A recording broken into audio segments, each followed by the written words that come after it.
नमस्ते जी। पहला सुख निरोगी काया भाग 4। एक बार फिर से याद दिला दूं, हम सब स्वस्थ रहें, हमारी यही प्राथमिकता होनी चाहिए, क्योंकि हमारा सबसे अपना निकटतम कोई सहयोगी है, हमारा बहुत अपना है, तो वो हमारा अपना ये शरीर है। तो मैंने निवेदन किया कि हमारा प्रातः जागरण से लेकर शयन तक कैसा व्यवहार होना चाहिए, हम क्या करें क्या ना करें, कैसे करें, उन तमाम चीज़ों पर हम थोड़ा सा ध्यान दे करके स्वस्थ सुखी जीवन जी सकते हैं। अपने आप को भी और अपने परिवार को भी हम सुखी रख सकते हैं।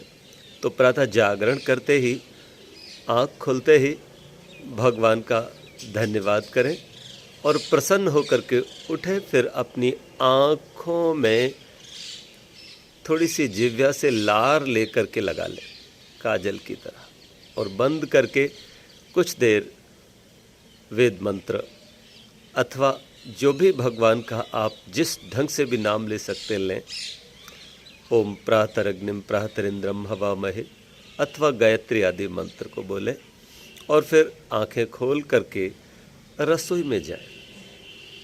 रसोई में जा कर के पानी को थोड़ा गुनगुना करें और पानी को बैठ कर के लगभग 2 गिलास पानी तो पीने का अभ्यास बना लें। ये उषा पान है और बिना कुल्ला किए आप इस पानी को पिए, क्योंकि जो लार होती है ना, वो अमृत होती है। सुबह की लार ये पेट में जाती है तो छोटी आंत और बड़ी आंत दोनों का शोधन कर देती है, आमाशय शुद्ध हो जाता है। जिनको गैस्ट्रिक प्रॉब्लम है, एसिडिटी है, अल्सर है, बवासीर भगंदर है, बहुत सारे और भी जो पेट से ही कहीं ना कहीं उत्पन्न होते हैं, तो उन रोगों को ये उषा पान अर्थात 2 गिलास पानी लगातार पियो तो ठीक कर देता है।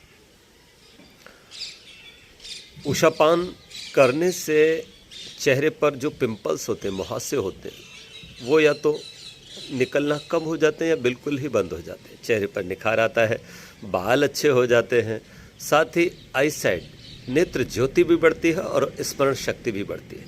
तो इतने सारे जब लाभ हैं तो क्यों ना हमें अच्छे से उषापान रोज करना चाहिए। और उसके बाद मैंने निवेदन किया कि फिर शौच आदि से निवृत्त होकर दंत धावन करके, मुख प्रक्षालन करके खुली हवा में लंबी गहरी सांसें लें, टहलें और थोड़ा व्यायाम भी करें। इसके बाद धूप में बैठ कर के मालिश करें। ओवटन भी सप्ताह में 1-2 बार किया करें। अगर मालिश रोज कर सकते हैं तो बहुत ही अच्छा। इन दिनों में जबकि अभी हेमंत ऋतु चल रही है, फिर शिशिर आएगी, तो हम रोजाना तेल मालिश कर सकते हैं। तेल मालिश के इतने लाभ हैं कि मैं आपको बता नहीं सकता। संक्षिप्त में ही कहूँगा कि 250 ग्राम तेल खाने से जो लाभ होता है वो 10 ग्राम तेल की मालिश करने से हो जाता है। और इसके साथ साथ बहुत सारे दूसरे लाभ होते हैं। त्वचा निखरती है, शरीर पर बहुत सारे जो त्वचा संबंधी विकार होते हैं वो भी नहीं होते, बल बढ़ता है, वीर्य बढ़ता है, शरीर के अंदर ओज बढ़ता है,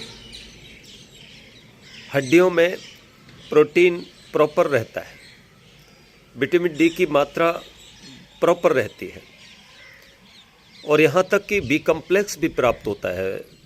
शाकाहारी बहुत सारी वस्तुओं में B complex, vitamin B complex नहीं होता है, कुछ में ही होता है, तो इसका अभाव सा होता है। लेकिन तेल मालिश करने से इसमें भी आशातीत लाभ होता है। फिर तेल मालिश के बाद व्यायाम के पश्चात आप स्नान को तैयार हों, और स्नान बहुत मस्त होकर के धीरे धीरे अच्छे से करना चाहिए, जल्दीबाजी में नहीं, एकदम से पानी डाला और निकल आए। इसके लिए पूरे तरह से शरीर को तैयार कर लेना चाहिए। जहाँ तक संभव हो ताज़ी पानी धरती माँ देती है और आपको वो उपलब्ध हो सकता है तो उससे, अथवा ताज़ी जैसा पानी बना करके कुछ गर्म मिला करके नहाना चाहिए। बहुत गर्म पानी से नहीं नहाना चाहिए, इससे शरीर में बहुत सारे रोग भी पैदा होते हैं। थोड़ा सा पानी अगर ताज़ा ठंडा सा रहता है और उससे अगर आप स्नान करते हैं तो चयापचय की क्रिया होती है, तो रोग प्रतिरोधक क्षमता आपकी बढ़ती है, व्हाइट सेल्स आपके अंदर बहुत तेज़ी से इंक्रीज होते हैं। स्नान हो गया जी, और फिर अग्निहोत्र के लिए ज़रूर बैठिए। ये अग्निहोत्र अपने आप में अग्नि चिकित्सा है, बस इसको अग्नि चिकित्सा के रूप में देखिए और इसका सेवन ज़रूर करिएगा। परिवार के सब लोग बैठे हैं तो बहुत अच्छा है, जैसे मैं बैठता हूँ। हम लोग प्रतिदिन यज्ञ करते हैं, लेकिन कई बार कुछ भूल सी रह जाती है, और वो भूल ये होती है कि शरीर में जो रोग है उस रोग के अनुसार ही साकल्य होना चाहिए। स्वामी रामदेव जी ने ये बहुत बड़ा काम किया, बाकी लोग तो बोलते रहे, लेकिन उन्होंने आयुर्वेद को बहुत ऊंचाइयों पर पहुंचाया। उन्होंने हवन सामग्री को भी अनेक रोगों के लिए अलग अलग बनाया है। इसके लिए मैं उनको बहुत धन्यवाद करता हूँ, प्रणाम करता हूँ। बाकी संस्था ये काम नहीं कर सकी, तो इसके लिए आप अपने घर में भी कर सकते हैं। आप हल्दी है, जीरा है, अजवाइन है, गुड़ है, गिलोय है, शंखपुष्पी है, ब्राह्मी है, आंवला है, हरड़ है, ये सब औषधियाँ हैं।